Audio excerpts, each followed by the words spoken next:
Welcome to the age of post-digital. And a lot of you are thinking, hold on a second, did he just say post-digital? Aren't we still in, we're still trying to digitize, we're still trying to make sure that we don't get disrupted? Well, actually, at this point, digital has become table stakes. I mean, think about that, right? If you look at some of the industries, and everybody talks about Uber, and we know that Uber has disrupted and Lyft have disrupted the medallion cab services, right? You can't, they're worthless now. Buying the licenses for a cab are gone very much down in price. But not only have they disrupted medallion cab, they've actually disrupted the auto industry.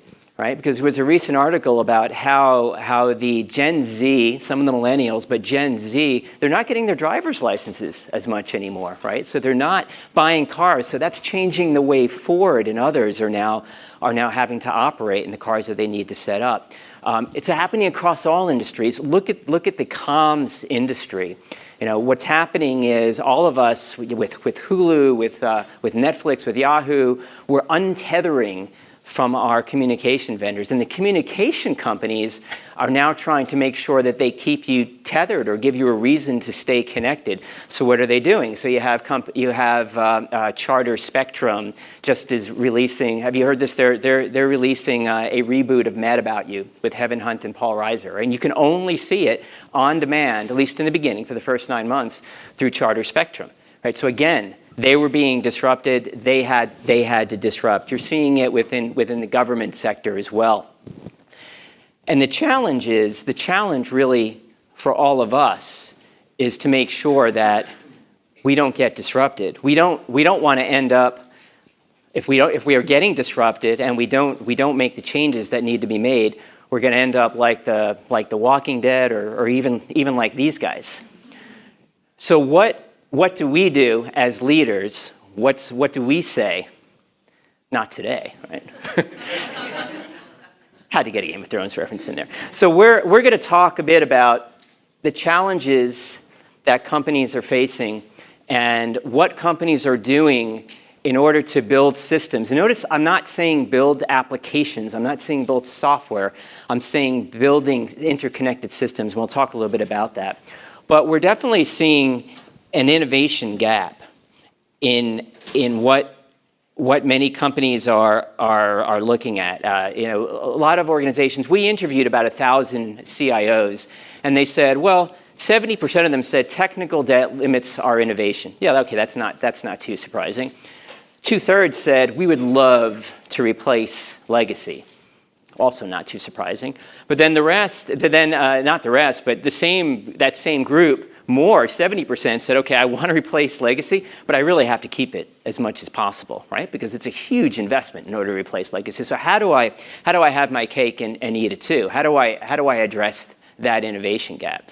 Well, then to add to that, and this is where I'm talking about this concept of we're living in this post-digital age. Digital's there, and it's only going to get more challenging. And what is going to cause that? Well, three market drivers that are coming out there, and they're hitting us now. One is cloud proliferation, right? It is getting easier and easier to put things onto the cloud, right? Kubernetes, Cloud Foundry, being able to build things in containers and then take that container and either keep it on premise or move it into a cloud. Google actually at their Google Next conference about a couple months ago recently announced a concept called Anthos. And what Anthos is, it's a Kubernetes-based solution that they're putting out there that allows you to build within that particular platform. And if you want, when you're ready, you can keep it on premise, you can move it to the Google Cloud, or actually they're saying you can move it to the Amazon Cloud, right? So they're disrupting. You look at the advancement of 5G. 5G is going to be, I think it's 24 times faster than 4G LTE, right? So that is going to create huge amounts of connectivity, huge amounts of data. And then as well as just the availability of data that we see out there. I mean, there's more data available. There's probably too much data available, right? In fact, there's a lot we're doing to try to manage the privacy of that data. We're hitting it within all the different industries as well. But that, if you think about all those things coming together, it's just going to make it more and more challenging for all of us as leaders within business, within IT, to build solutions that are flexible. And what's causing what's causing a lot of this? Well, a lot of the systems that we have today, they're really a patchwork of automations. They're patchwork of applications that have been built. And what we are seeing is there's really a need to build, to make changes because we see applications, data, and infrastructure coming together, right? We see human and machine coming together, kind of the second area. And we also see this whole idea of needing to decrease friction because we see partnerships coming together, partners that we have in order to better serve our customers. So we need new ways in order to make this happen. And that's why what we see there are three characteristics that future systems need to have: boundaryless, adaptable, and radically human. So let's go through each one. So this is an interesting stat. You hear a lot about computing power that's increasing and increasing.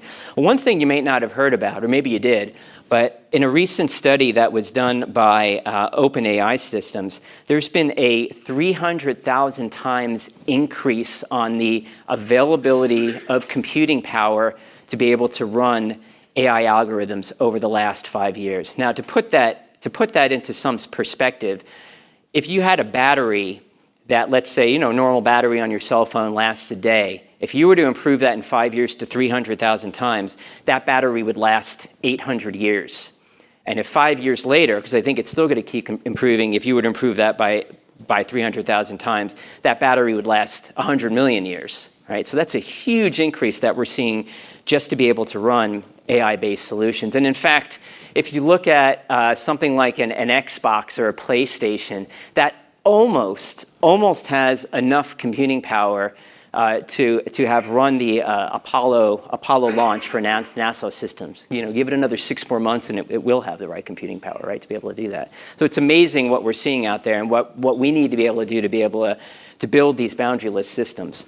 Now, when we're talking about building a boundaryless system, it's really all about how do we deal with the fact that you have billions of devices, petabytes of data that are out there, countless decentralized apps. It calls for a different approach. And almost by definition, you can't build a boundaryless ERP system the way systems were built in the past. You have to do something different. So there's this concept that we talk about of really making sure that there are no limits that are out there. And when we talk about no limits, that means using AI to break down the barrier between human and machine. I really like what was announced today by Appian and where they're going with Google. In fact, we've built a solution that we're showing in our showcase that shows how an AI engine can work together with an incident management engine, right? And this whole concept of using human and machine together. So in this particular example, it was for oil and gas incident management, right? And if somebody gets hurt, you go in into Appian and you record the fact that there was an oil and gas incident.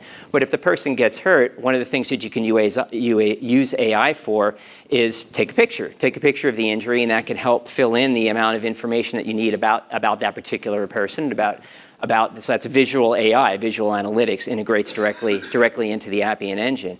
At the same time, when that person's ready to go back to work, maybe what you want to do is create a bit of a survey where they're going to input information. So again, using AI to be able to interpret that natural language, to be able to understand, is this person ready to go back, right? So really being able to use AI to just blur that boundary between human and machine.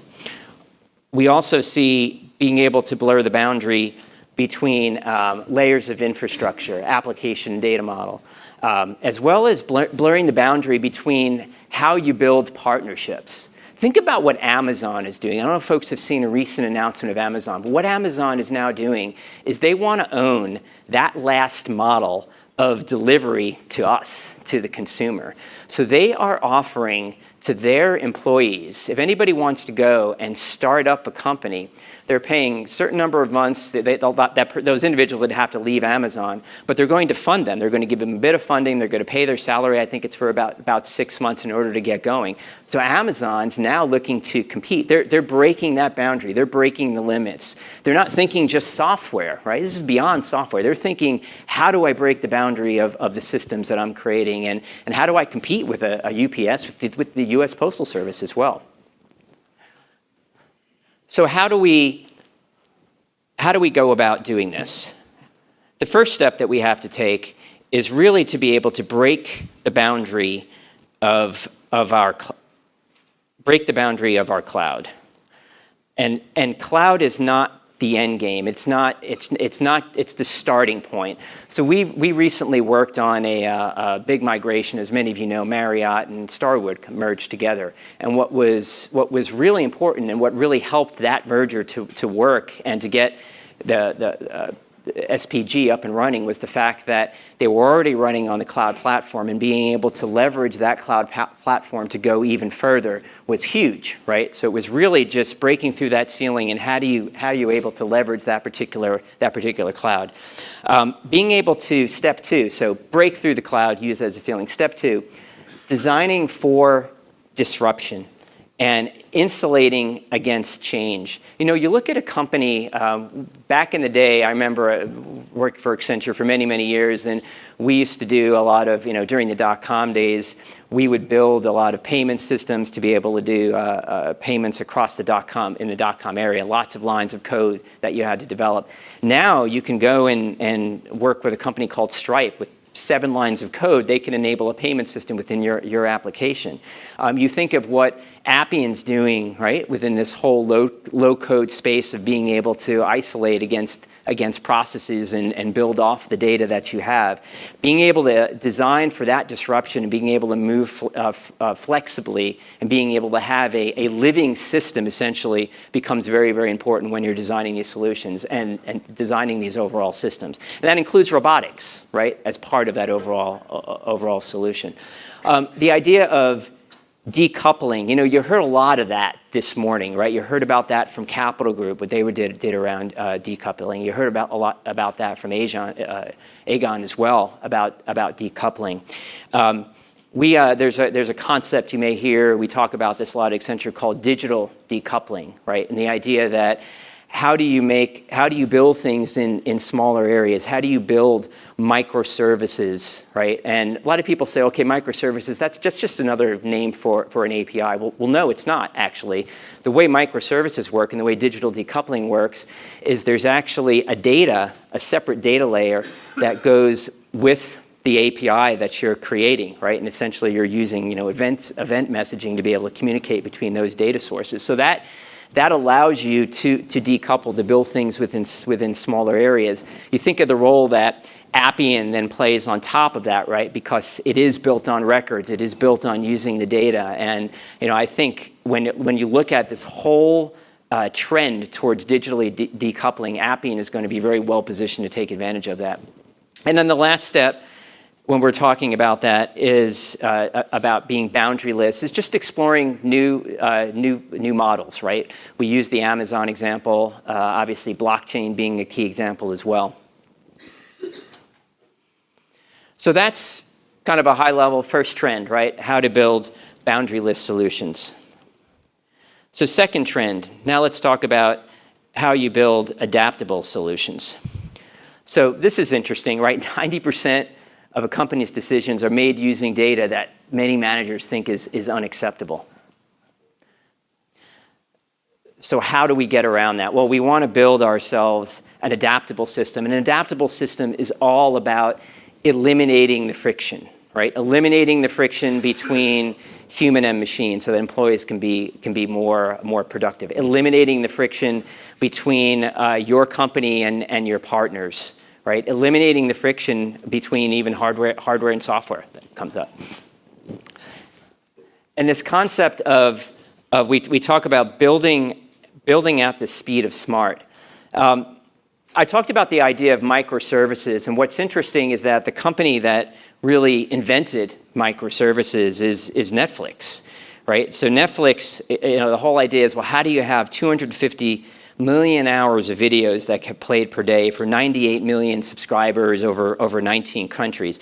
How do you make that work? Well, they built over 700 microservices. And you have a microservices that stores all of what you watch. You have a microservice that allows you to deduct fees from your credit card. You have a microservice that provides you information about your device or the right files for your device. You have a microservice for making recommendations, right? And all of that, of course, is running on the cloud itself. And the reason they build everything, again, so talking about adaptable systems, because what Netflix can't have happen is they can't have, let's say, their microservice, they can't have the recommendation engine. If the recommendation falls down and all of a sudden you can't stream videos anymore, you can't watch The Office or any of the other Netflix shows, then that's going to be a problem, right? So you have to be able to isolate those solutions and be able to build more adaptable systems. Even when you load, if you notice sometimes when you load up on Netflix, it takes a while to load. Well, what it's doing is it's finding, again, an adaptable system. It's finding the nearest server to where you might be to be able to load that video. So the way they built that whole architecture, again, I know we're all in different types of businesses. We don't have, let's say, the budget that a Netflix might have to build that out and build that technology. However, the concepts of building that still are very interesting and still may apply. So how do we go about doing that? Well, step one, stage an architectural intervention, right? This whole idea of building a 3 to 5 year roadmap, sorry to say, that's dead, right? It's not to say that you don't want to have a vision of where things are going, but 3 to 5 year roadmap with sets of standards of where you need to go, by the time you start, you spend the first few months even building that out, it's already obsolete, right? So building things in a way that are going to allow you to build flexibly are very important. Second thing is identify your biggest friction points within your business. I was working with a pharmaceutical company, and we were talking a little bit about where their friction points were. And they said, well, okay, we're gonna start implementing RPA and well, they said RPA plus broader intelligent automation to be able to take care of those friction points. And a lot of companies, when they're first implementing RPA, where do they go? They go into F&A. And I said, oh, so are you starting to build some bots to be able to handle F&A or payroll or HR procurement? They said, no. What we're doing is our friction point is not there. Our friction point is actually in interfacing with our partners. And so we're looking at that being a way to our biggest friction point and being a way to decrease that friction point. And they're using a combination of RPA plus Appian plus really good human-centric design to be able to execute on it. And those three coming together to really be able to address the friction point. Third step is understanding the need for responsible AI. So where do you use AI? Yeah, there's a lot of hype around AI, but there's a lot of good work that's getting done around AI, and it's getting easier and easier. Again, I really liked where Appian was going in their integration with Google AI, and I've seen also what Google's going with their own AI, and they're making it easy and easier for just a business user to be able to use AI from, let's say, something like a G Suite. So this is evolving. It's getting simpler, and you can be able to get there to make your systems more adaptable. And last thing is really allowing yourself to have good data and let data be your captain, right? And the data that you need, being able to use that to the best extent possible and being able to build off that. Again, an area that I think Appian is well positioned on because that's how they build, right? Off of the records of the data. So that's how to go about thinking how to make. We talked about boundaryless, we talked about adaptable. Now let's talk about the last trend. But before I do that, question for anybody in the audience: does anyone know when the keyboard was invented? Anyone want to take a guess? 63, 62? Actually, 1874. 1874, the keyboard was invented. And we're still using a keyboard, right, as our interface. Well, we're stuck. We're stuck in 1874 to some extent, and it's really time to move on.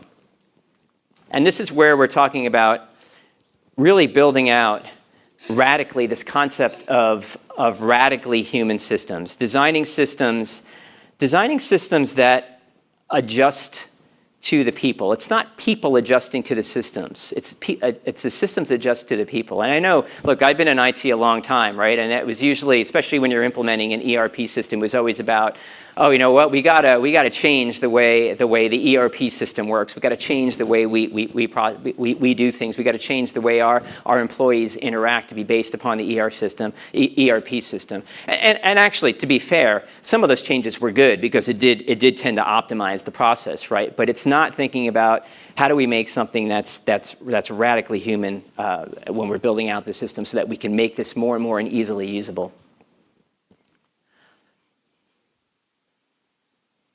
And when we're talking about radically human, it's really a combination of natural language processing, of computer vision, of voice recognition, of machine learning, and knowing when to use that and knowing when to bring all that together when building out your systems. And we talk at Accenture, we talk a lot about this concept of human-centered design. And I know the term design thinking gets thrown out there a lot as well. But building systems to solve for an outcome, to solve for a problem, and to build it collaboratively, right? It's not just about IT going out, building a system, or the business saying, well, I'm sick of IT building the systems. They never build me anything I want anyway, so I'm going to go out and I'm going to build my own system. No, it's a combination of the two coming together to really build something that's truly human and allowing us to interact and have success in what we build out. You think of a company that sort of brings all this together. It's one of my favorite examples is really Stitch Fix, right? Folks use Stitch Fix. Yeah, Stitch Fix is kind of cool, right? Because what it does is you go in and you give it a bunch of information about who you are and what you like and some of your measurements, and then it starts to recommend clothes for you. What it's doing is it's using artificial intelligence in order to recommend clothes and recommend a style for you. However, it's not just using AI, right? Because what it's doing is it's then sending that information over to counselors, to humans who are going to look at that and say, yeah, that seems to fit that person's, because there's still something that you need a human for. AI is not going to figure that all out completely, and it's that combination that really gets you a people-powered solution. So how do we design for radically human solutions? Well, the first thing is to build something that's human-centric, right? I use the Stitch Fix as an example. Another great example I like is what the automotive manufacturers are doing, right? There's this whole push to now figure out how to make the dashboard not only more friendly, but also a way to really interact with individuals. And each automotive manufacturer is doing something a little different, right? Some of them, like Ford, is partnering with Apple. Some of them are partnering with Silicon Valley. Others are trying to build it themselves. There's some that are struggling, right? And I won't mention who, although you may know, right? There's one automotive company where they've been getting a lot of complaints because you can't turn off the voice navigation system without turning off the music. So if you go and you're like, you know what, I'm sick of this voice navigator telling me which way to turn. They're going to tell me to turn into a lake one day anyway. I don't need that. But I do want to be able to listen to music at the same time. And no, you can't. There's no way to turn it off. And there are people who have gone online and have been complaining about it, saying, wait a second, I can't turn off the, I don't want to mute it because I'm going to mute the music. How do I turn this off? Well, there's no way to do it. So that's a good example of, now they're changing that, but that's a good example of needing to really think about what a human needs to interact. And in this case, your customers need to interact in order to execute on that.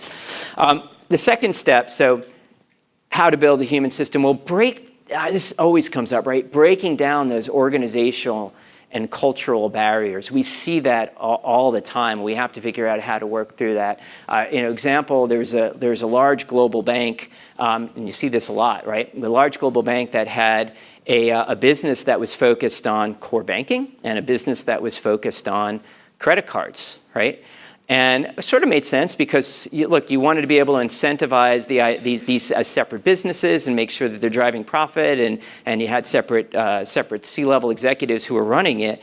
The problem is that if I was a customer and I had a credit card with that particular bank, and now I wanted to go and open up an account, I had to re-enter all my information again. I had to go through the same process again. It didn't make sense, right? And because we weren't building this from a human's perspective. And we have challenges today. There's still where organizations, many organizations still today, I'm sure many of yours have a digital channel, right? You have things divided up sometimes. Okay, we have a call center channel, we have a digital channel, then we have different products. And granted, you have to divide up somehow, but how do you make sure that you're taking a step back, you're designing things from a human-centric perspective with your customer in mind, making it adaptable so that you can get to the right answer? Like, that's what you want to get to, and that's going to be extremely important to be able to disrupt in the future.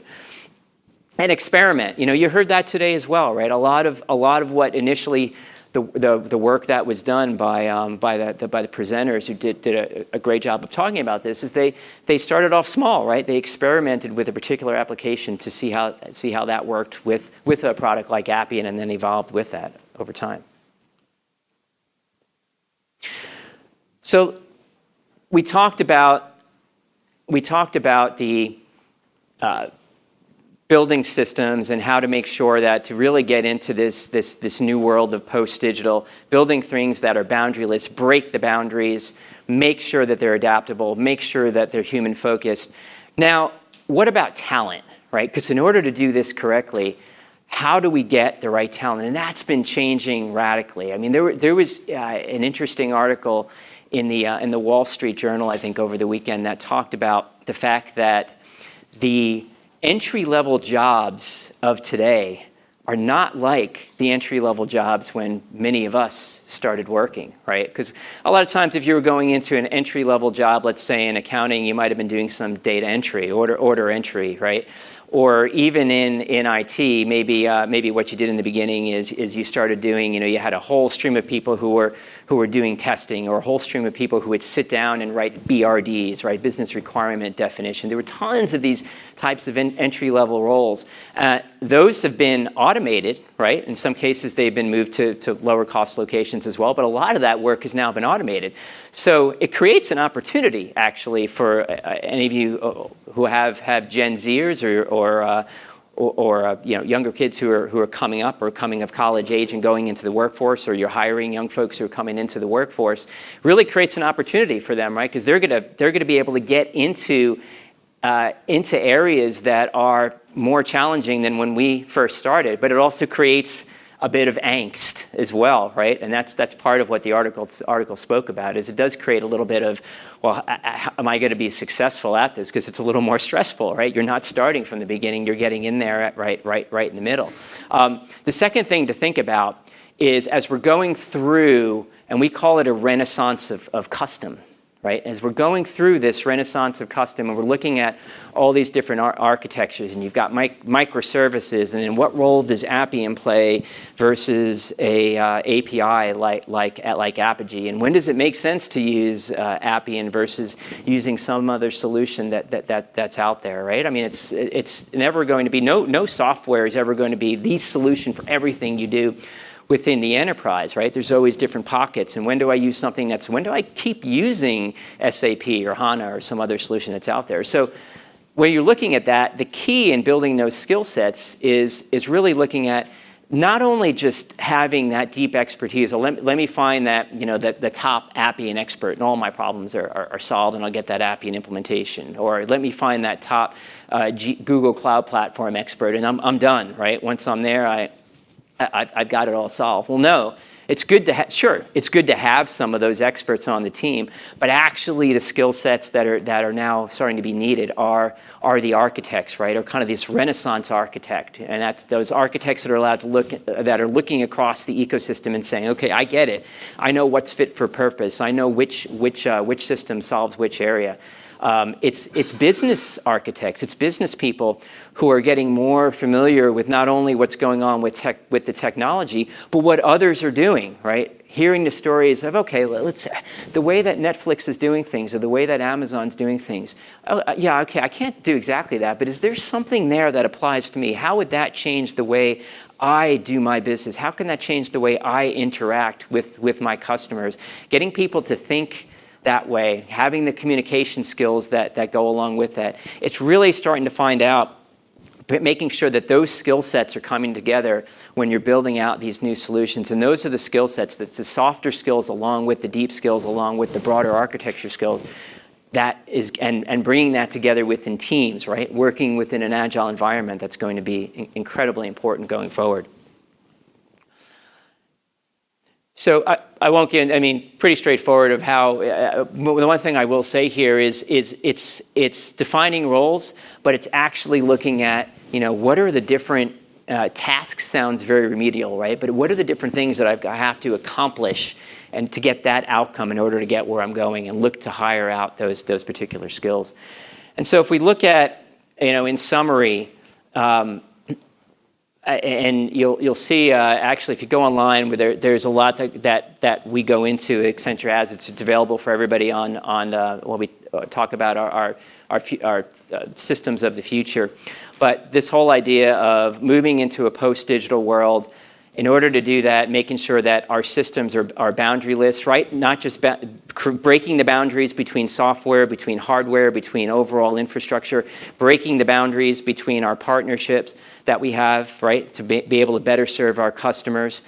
Breaking the boundaries between human and machine using AI. So moving in that direction, making systems that are adaptable, that live, that are alive. So you're not sitting down and creating a 3 to 5 year roadmap, but you're actually figuring out, how do I build things today that are going to allow me to build for the future? Are there ways I could leverage a platform? I mean, I like Matt's analogy this morning when he talked about the idea that the platform starts to help you think through those ideas, and I think that's the right direction, right? That's solving. It's not going to future-proof. There's no such thing, but it's helping you go within that particular direction, and then making things human, right? Making sure that the more we have use of this technology, especially with the new technologies coming out there, the ability to connect with 5G, this just incredible scalability that we have out there in the cloud, it's just an advantage for us to use in order to be able to connect better with our customers.